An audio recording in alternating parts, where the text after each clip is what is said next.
தொடர்ந்து இதேபோன்று திருவண்ணாமலையிலும் மருத்துவர்கள் போராட்டத்தால் மருத்துவமனையில் நோயாளிகள் காத்திருக்கக்கூடிய சூழல் ஏற்பட்டிருக்கிறது. புற நோயாளிகள் பிரிவில் மருத்துவர்கள் இல்லாததால் நோயாளிகள் காத்திருக்கிறார்கள். திருவண்ணாமலை அரசு மருத்துவமனையில் நூற்றுக்கணக்கான நோயாளிகள் காத்திருக்கக்கூடிய சூழலும் ஏற்பட்டிருக்கிறது. இதுகுறித்த விவரங்களுக்காக இணையவிருக்கிறார்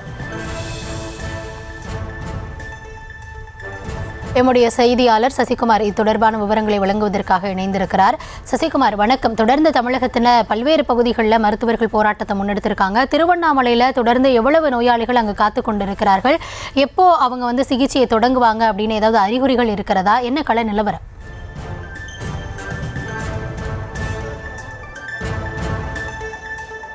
வணக்கம் கௌதமி.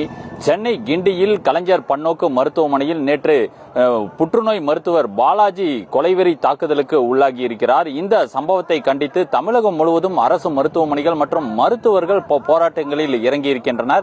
இதேபோல் பார்த்தோம் என்றால் திருவண்ணாமலை அரசு மருத்துவக் கல்லூரி மருத்துவமனையில் தற்போது அந்த மருத்துவர்கள் போராட்டத்தில் ஈடுபட்டு வரக்கூடிய அந்த காட்சிகளை நம்மால் பார்க்க முடிகிறது.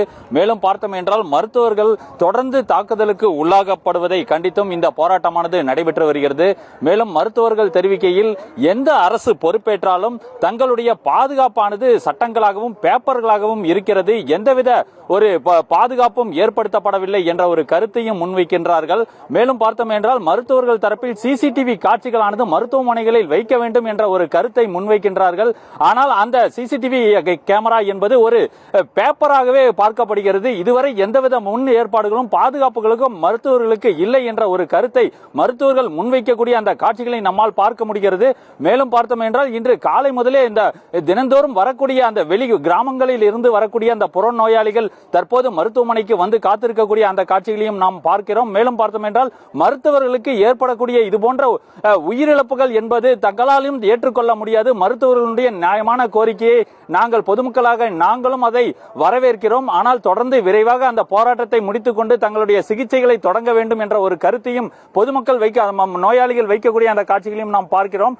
தொடர்ந்து மேலும் பார்த்தோம் என்றால் மருத்துவர்கள் கூறுகையில் தங்களுடைய மருத்துவமனைகள் அரசு மருத்துவமனைகளில் தொடர்ந்து அந்த காவல்துறையினருடைய புறநோயாளி அந்த ஸ்டேஷன் ஆனது அமைக்க வேண்டும் என்ற ஒரு கருத்தையும் முன்வைக்கின்றனர். தொடர்ந்து இனி வரும் காலங்களிலாவது மருத்துவர்கள் மீது நடத்தப்படக்கூடிய அந்த தாக்குதலானது இல்லாமல் இருப்பதற்கு அரசு உரிய நடவடிக்கை எடுக்க வேண்டும். பேப்பர்களாக அறிவிக்கப்படக்கூடிய அந்த சட்டங்களை உடனடியாக நிறைவேற்ற வேண்டும், நடைமுறைக்கு கொண்டு வர வேண்டும். அரசு மருத்துவர்களுடைய பாதுகாப்பை உறுதி செய்ய வேண்டும் என்ற ஒரு கருத்தை முன்வைக்கக்கூடிய அந்த காட்சிகளை நாம் பார்த்துக் கொண்டிருக்கிறோம். திருவண்ணாமலை அரசு மருத்துவக் கல்லூரி மருத்துவமனையில் அவசர சிகிச்சை பிரிவுகள் தொடர்ந்து இயங்கிக் கொண்டிருக்கிறது. மேலும் பார்த்தோம் என்றால் மாதந்தோறும் வரக்கூடிய மருத்துவர்கள் அதாவது நோயாளிகள் தங்களுடைய அந்த மருந்துகளை வாங்கி செல்வதற்கும் அந்த பகுதியிலும் எந்தவித பாதிப்புகளும் இல்லை, தடைகளும் இல்லாமல் அந்த நோயாளிகள் தங்களுடைய மருந்துகளை பெற்றுச் செல்கின்றனர். மேலும் பார்த்தோம் என்றால் அந்த புற நோயாளிகள் பிரிவுகளுக்கு வரக்கூடிய அந்த நோயாளிகள் மட்டும் தற்போது அந்த காத்திருக்கக்கூடிய அந்த காட்சிகளை நாம் பார்த்துக் கொண்டிருக்கிறோம். அவர்களுடைய கோரிக்கை என்னவென்றால் விரைவாக இந்த போராட்டத்தை முடித்துக் கொண்டு மருத்துவர்கள் மீண்டும் தங்களுடைய பணிகளுக்கு திரும்ப வேண்டும் என்ற ஒரு கோரிக்கையும் கருத்தையும் நோயாளிகள் வைக்கக்கூடியதை நம்மால் பார்க்க முடிகிறது. கௌதமி, கள்ள தகவல்களுக்கு நன்றி சசிகுமார்.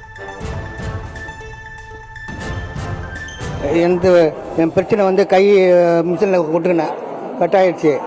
அது கட்டு போட்டு திரும்பி நீ வர சொன்னார், பார்த்தா அது மாதிரி செய்கின்றாங்க. அதனால் உட்காந்துக்கிறேன், ஒன்றும் தெரியல. அதுதான் சார் வந்துக்கிறேன். வயிறு வலிக்குது, தாங்க முடியல, ஊசி போடலாம், ஸ்கேன் பண்ணலான்னு வந்தோம். டாக்டர் செய்திகளை உடனுக்குடனும் துல்லியமாகவும் தெரிந்து கொள்ள சப்ஸ்கிரைப் பண்ணுங்க.